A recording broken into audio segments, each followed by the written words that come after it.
My name is Evelyn Grant. I am 63 years old, and on the night of my only daughter's wedding, I realized I wasn't a guest of honor. I was the punchline. The gala was breathtaking. At least, that's what the guests whispered as they posed for pictures beneath the holographic ceiling of constellations. Stars shimmered, shifting into patterns of galaxies, and the string quartet floated on a glass balcony above us. The walls of the new Future History Museum were wrapped in digital silk, projections of roses blooming and fading with every note of the music. This was Isabella's dream. Since she was 16, she told me she wanted to be married in a place that felt like tomorrow. I gave it to her.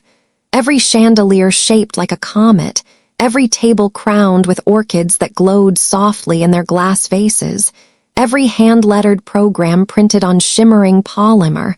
I made it possible. And where was I? At a small table near the catering station, my chair almost in the shadow of the service door.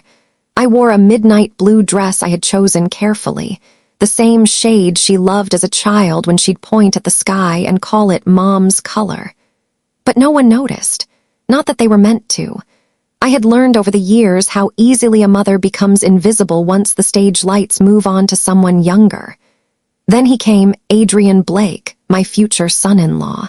He always carried himself like a man being filmed, chin lifted, voice smooth as chrome.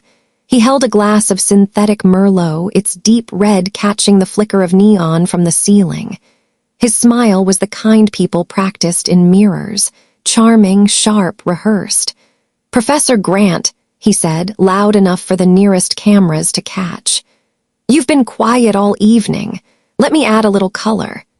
Before I could answer, he tipped the glass not toward his lips but toward me. The wine spilled across my lap in a sudden scarlet bloom, spreading through the midnight blue like blood soaking into velvet. Gasps, then laughter, then the click of camera drones circling closer. I sat frozen, the cool sting of liquid seeping through fabric to my skin. The smell of engineered grapes and alcohol clung to me, sharp, acidic. Someone actually clapped.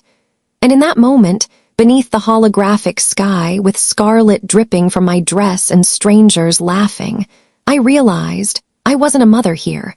I wasn't even a guest. I was the entertainment. I dabbed uselessly at my dress with a linen napkin, but the red spread deeper, darker. Around me, laughter thinned into murmurs, then into the clinking of glasses as if nothing had happened. A waiter passed by with a tray of champagne flutes and didn't even look at me. I sat very still, and the silence inside me filled with memory. I remembered the winter Isabella was 12, when the boiler broke and the apartment froze. I worked double lectures and night shifts, marking papers by candlelight, so she could have a warm blanket and new school shoes. I remembered selling the Grant family brownstone, the house with my late husband's name carved into the entry stone, so Isabella could attend MIT without drowning in debt. I carried boxes down those stairs myself, my back screaming, while she waved me goodbye from the taxi that took her to Cambridge. Every sacrifice had felt worth it. She was my pride, my miracle, my only. And then came Adrian Blake. The first time I met him, he didn't shake my hand. He nodded once, eyes flicking over me like a shopkeeper inspecting cheap fabric. At dinners, he would speak over me, telling Isabella how academic types never really understand finance. At Christmas, he handed me a gift card and smirked. "Don't worry, Professor, this one doesn't expire like pensions do." Isabella would roll her eyes, laugh, say, "Adrian, stop." But she never defended me. Not once. The truth was, I knew more about finance than he ever suspected. Because when my husband died, his insurance payout came to me. Everyone thought I spent it keeping us afloat.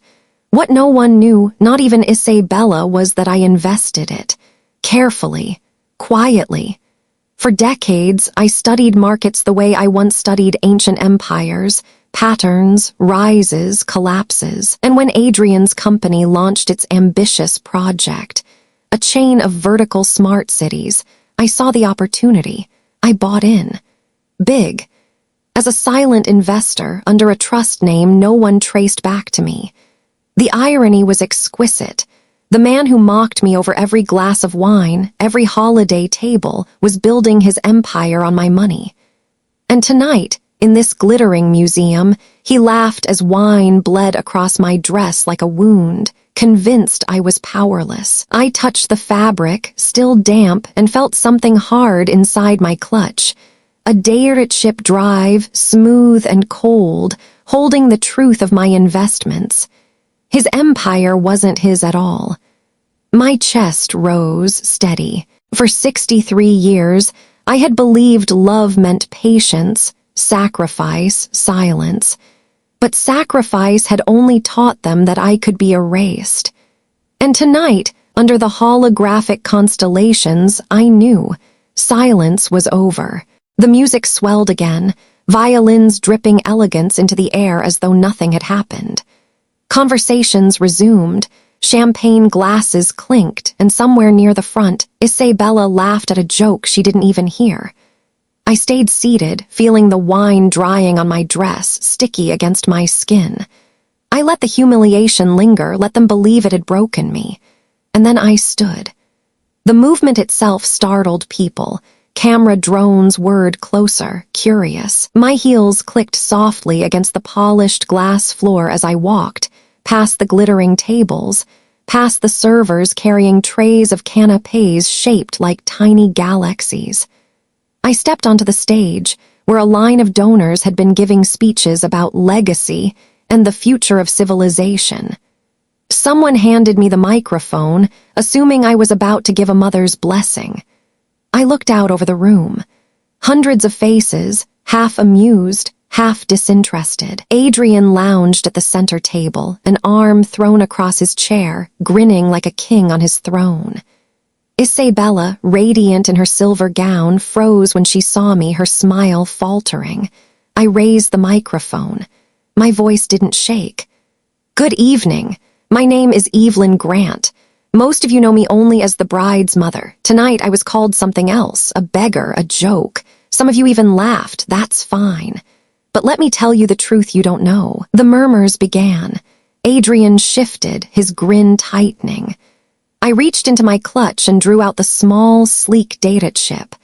I tapped it once against the podium and a hologram flared to life above the stage. Spreadsheets, contracts, blueprints of towering vertical smart cities, all stamped with Adrian's company logo. And below, the name of the majority investor. Not Adrian Blake, not his father's corporation. Evelyn M. Grant. Gasps rippled like a wave through the ballroom. Camera drones zoomed in, live streaming every glowing line of data.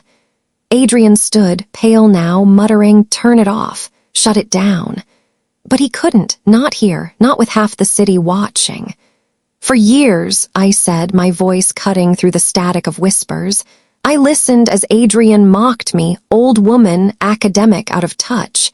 He believed his empire was untouchable, but what he never understood is that his empire was built on my sacrifice, my money, my trust, and tonight I am done being silent." I tapped again. A new document flared, transfer of ownership. I had already executed it before walking in. Adrian's accounts frozen. His projects halted. Investors alerted. "This gala, this wedding, this empire you parade before cameras ends tonight, not because of revenge, not even because of what you did to me, but because dignity is not a gift you give me. It is a line I draw for myself, and this, I let the hologram shimmer one last time before it blinked away, is where I draw it." The silence that followed was vast, like a cathedral emptied of air. Isabella's bouquet trembled in her hands. Adrian's jaw clenched as he lunged a step forward, but the cameras caught everything and he stopped. He knew the world was already watching. I placed the microphone gently back on the stand. My hands didn't shake.